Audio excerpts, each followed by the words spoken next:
ఏమైనా కాంట్రూ చేస్తే వచ్చే కిక్కే వేరప్ప. డ్రైవ్ చేస్తే సస్తే వచ్చే కిక్కే వేరప్ప. ముందు సీట్ బెల్ట్ వేసుకుంటావు.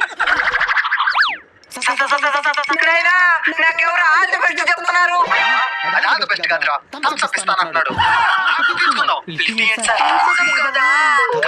ఆ భార్య హాస్పిటల్ ఉంది సార్. అంజీట్ సార్. సార్ ఎక్కు. అవును, మీ భార్య హాస్పిటల్ ఎందుకు ఉంది? నా భార్య నర్స్ కదా. మీ అబ్బాయా ఏం పని చేస్తాడు? పనికి మాల పనులన్నీ చేస్తాడు. ఇంటికి నువ్వేం పని చేస్తావో? ఇంటి దగ్గరే ఉండి డబ్బులు సంపాదిస్తా ఉంటాడు. మా ఆదేశాలు నా కొడుకే కదా పడేది. కుక్కట్టు వచ్చేసారు ఆయన. కొంచెం బ్రేక్ చేశారు. కొంచెం పాకొట్టా. ఆయన అడిగి రాజు మంది అవ్వనే. ఈ కుక్కలకు బుద్ధి ఉండేదిలా. ఈ మధ్య మనసులకే లేకుండా పోతున్నది. కావాలని మీ కారు కింద పెంచావాలని ఏ జంతువు అనుకోదు కదండి. మీకు ఆ జీవి ప్రాణం ఆప్తాలే కావచ్చు, కానీ ఆ ప్రాణిని నమ్ముకుని ఎన్ని ప్రాణాలు ఉన్నాయో. అవి జంతువులు. వాటికి నిజంగానే